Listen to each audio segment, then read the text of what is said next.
Тем временем МВД по Коми продолжает разъяснять действия сотрудников полиции в условиях режима всеобщей изоляции. Правоохранители проверяют соблюдение правил гражданами, прибывшими из стран с неблагоприятной эпидобстановкой. Проверка каждого конкретного человека проводится ежедневно в течение 14 дней с момента пересечения границы. Также сотрудники полиции проверяют магазины, кафе и развлекательные заведения, принимающие посетителей вопреки установленного в регионе запрета деятельности. С начала мероприятий по контролю за исполнением указа главы сотрудниками полиции проверено более 1300 таких учреждений.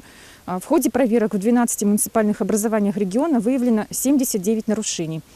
Все факты зарегистрированы, сотрудники проводят разъяснительные беседы, напоминают об ответственности, собирают первоначальный материал, который направляется в территориальные подразделения Роспотребнадзора. Напомню, за неисполнение требований организации несут административную ответственность, которая предусматривает денежный штраф и приостановление деятельности на срок до 90 суток.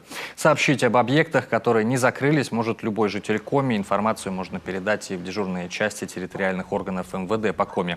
Ежедневно Сыктывкар патрулируют автомобили Росгвардии и ГАИ. Через громкоговорители полицейские призывают горожан не выходить из дома на улицу без веских на то оснований. Пешие патрули останавливают прохожих на перекрестках и во дворах жилых домов, выясняют маршрут передвижения, наличие специального пропуска и предупреждают об ответственности за нарушение режима. Однако до сих пор далеко не все жители столицы соблюдают режим, и что особо печалит, многие из них люди старшего поколения. Я не гуляю на улицах, я каждый день занимаюсь физической зарядкой. Один человек рядом со мной, кроме сотрудников полиции и снимающего человека, никого нету.